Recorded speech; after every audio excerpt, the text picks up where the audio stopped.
Welcome to the square line technique. This hair shape epitomizes the line series and forms the foundation upon which all further applications of this technique are based. In this instance, a square line with a fringe is being executed.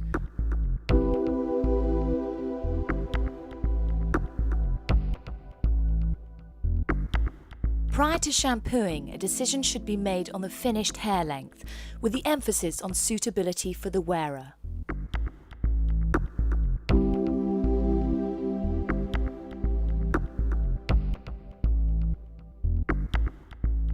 Make a thorough assessment of the hairlines, including the nape and the hair around the ears, and for this shape, pay particular attention to the crown, as this will have a bearing on the finished result.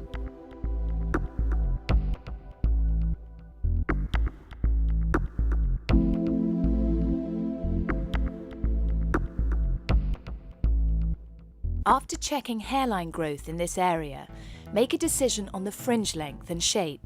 Once again, this will be determined by suitability.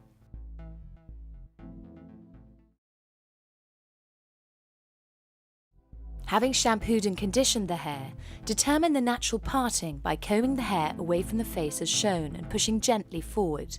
This will allow the hair to fall into its natural position.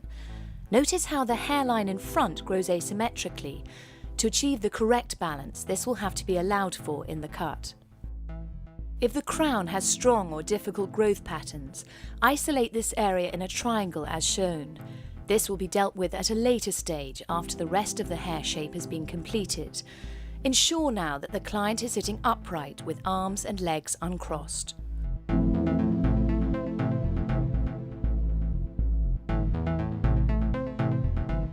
In this instance, the crown doesn't pose a significant problem, so continue by dividing the hair vertically at the centre back.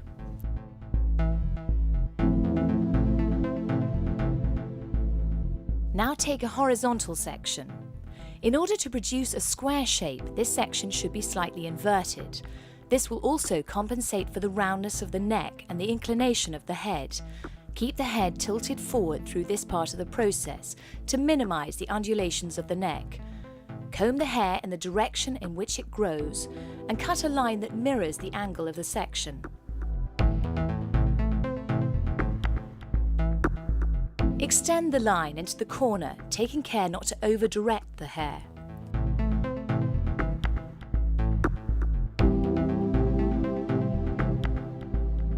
At this point, both sides of the back can be cut together, a method that would have the advantage of achieving an even balance.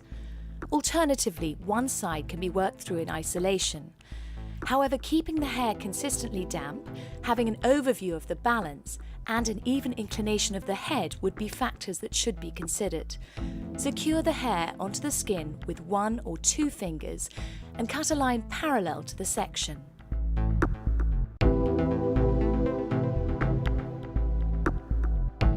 Now check the balance of the line on either side.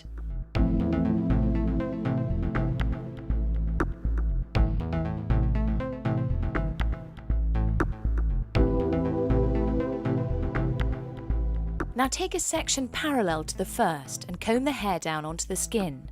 Whilst cutting, the hair can be secured with either the back of the hand, which will give maximum tension, or 1 or 2 fingers, which will give less tension.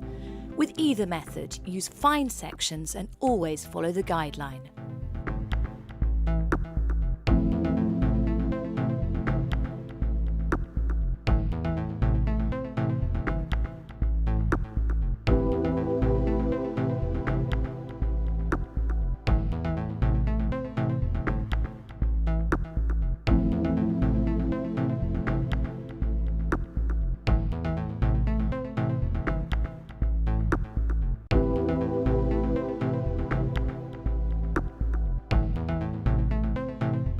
Excess graduation can be removed by cutting the hair through the small teeth of the comb.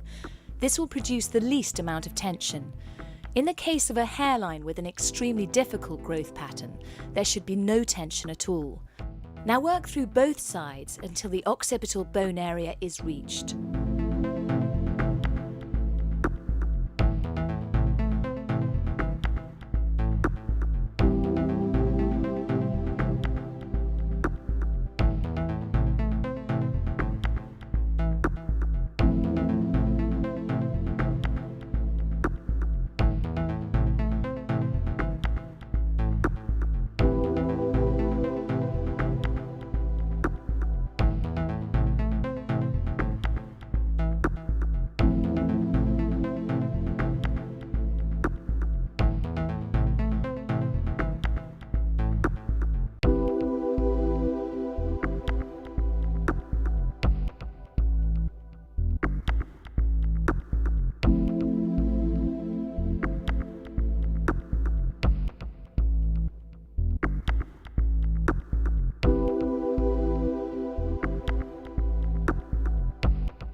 At the occipital bone, there are two options. Either cut up to the crown prior to connecting with the sides, or option 2, the back and sides are cut together. However, this would require the head to be raised and lowered alternately, which may result in inconsistencies in the line. In this instance, option 1 has been selected. Work up to the crown now using less tension. As the sections progress, gradually bring the client's head into a slightly less tilted forward position.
As the crown area is reached, use the comb to cut the line, as this method employs the least amount of tension.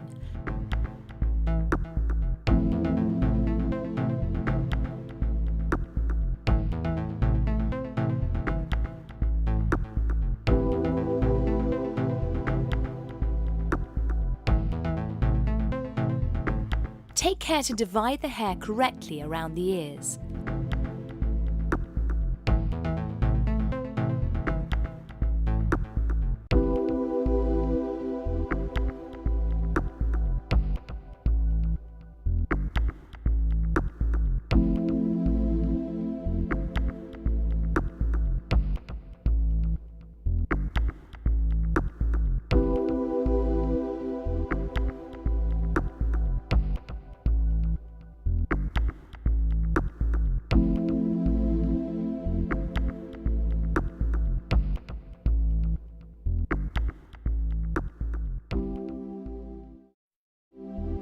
Now, use the same sectioning and cutting procedure on the second side, keeping an even dampness throughout the haircut and regularly checking the balance of the shape as it develops.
Now to join the back with the sides.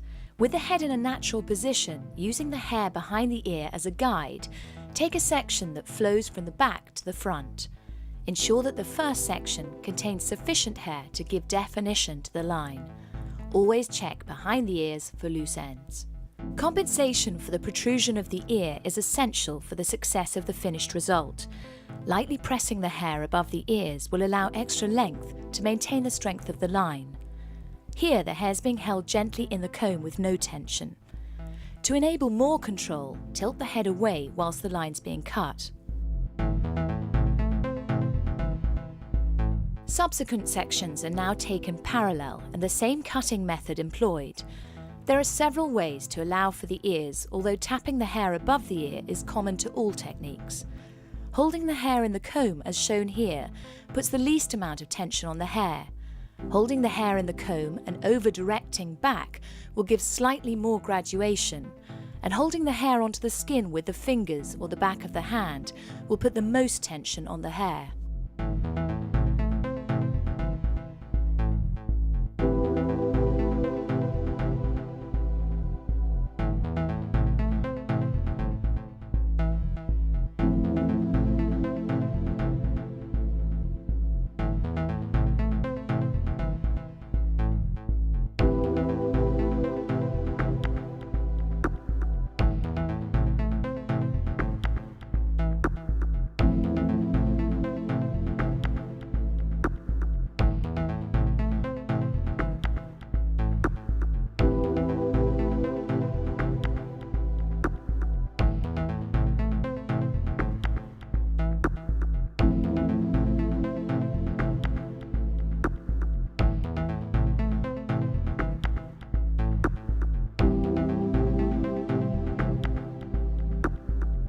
When there's sufficient hair to make the technique viable, lifting the hair with the comb and scissors together will give more control.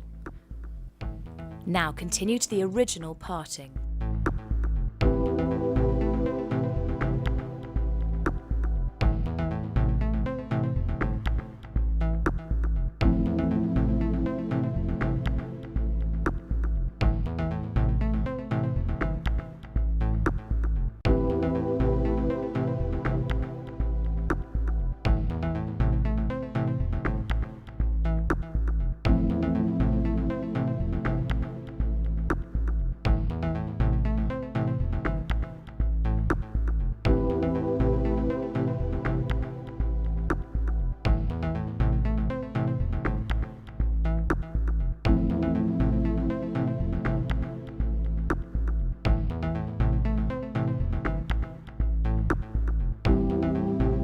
Now make a thorough assessment of the shape so far.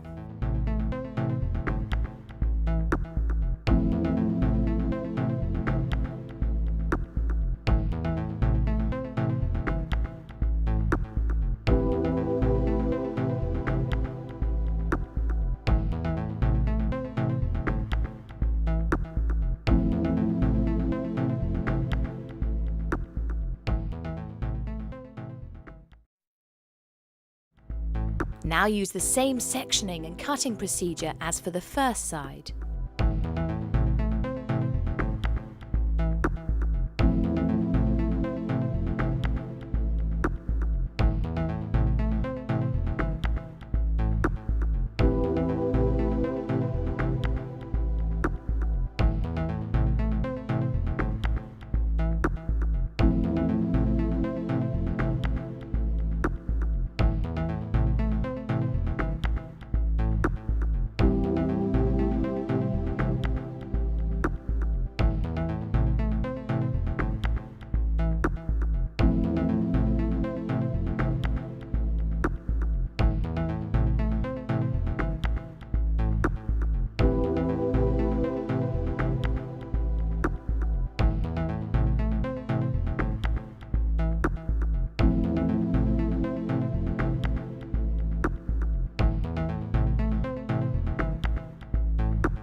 The shape of the fringe is determined by two factors: the overall haircut shape and suitability. In this instance, a square fringe has been chosen. Take a horizontal section, comb the hair down, and with minimal tension, cut a line to the desired length and width required.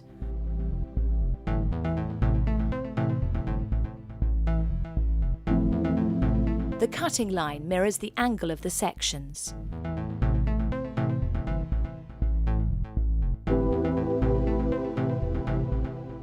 Now take horizontal sections until you run out of hair.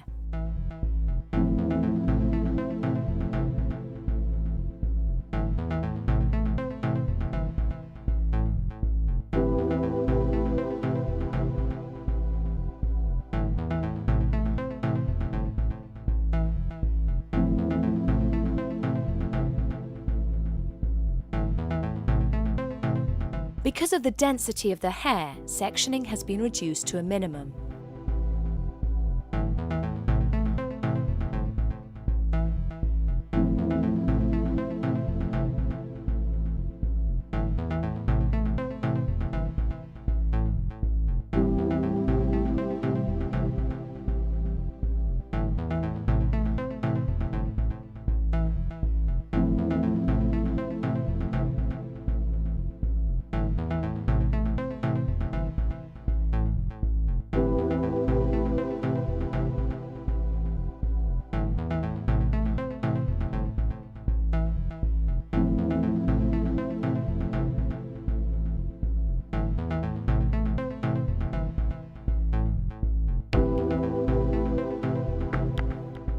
As before, more control can be obtained by holding the hair between the comb and scissor.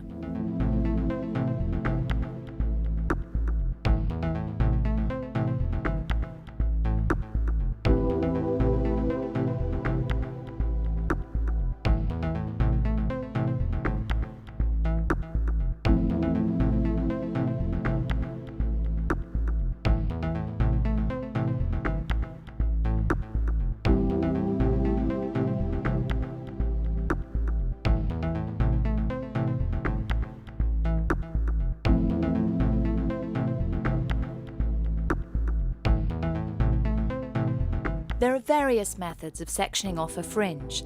In most cases, two vertical lines drawn up from the temple hairlines to the parting will define a triangle. Tuck the hair around the ears whilst working. Make a thorough check to ensure that the division between the fringe and the side is clean.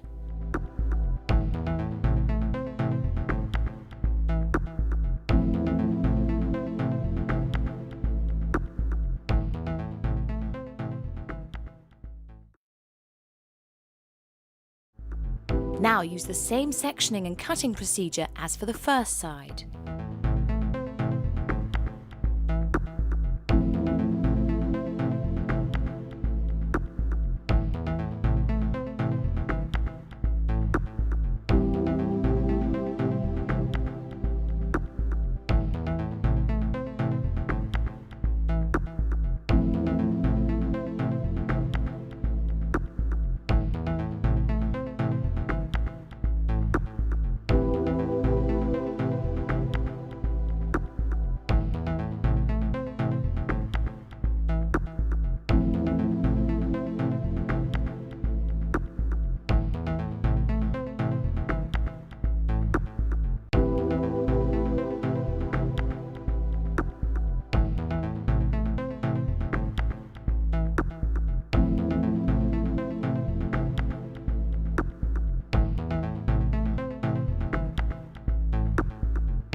The line is now checked against the skin using the back of the hand to secure the hair against the skin.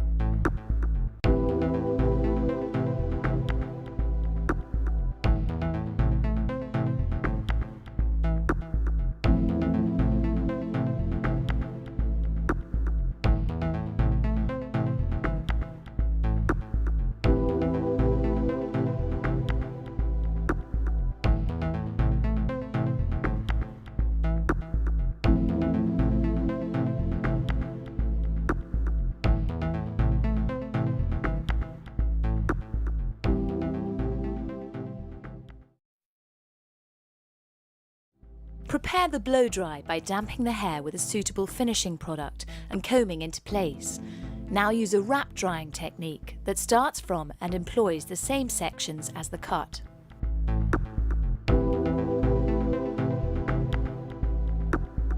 Use tension to control the mid-lengths and ends of the hair and give natural root lift. The resulting smoothing of the cuticle will make the hair shine.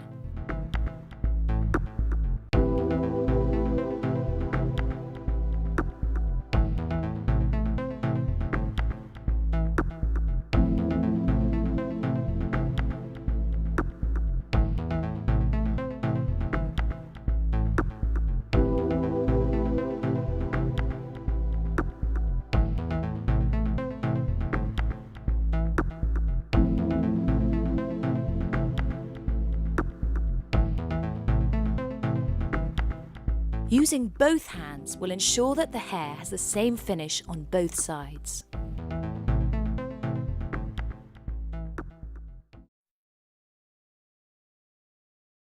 Re-establish the parting and ensure the hair is combed through evenly, checking the evenness of the blow dry, especially the hairlines. Stand back and make a thorough assessment of the overall shape.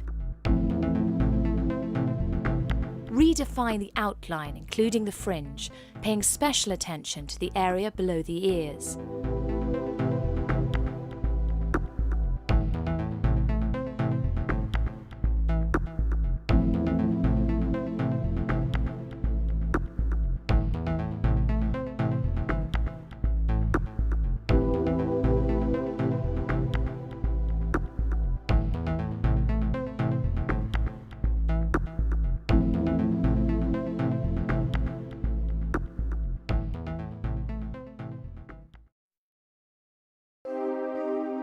Here is the finished result, a timeless classic that epitomizes healthy, shiny hair.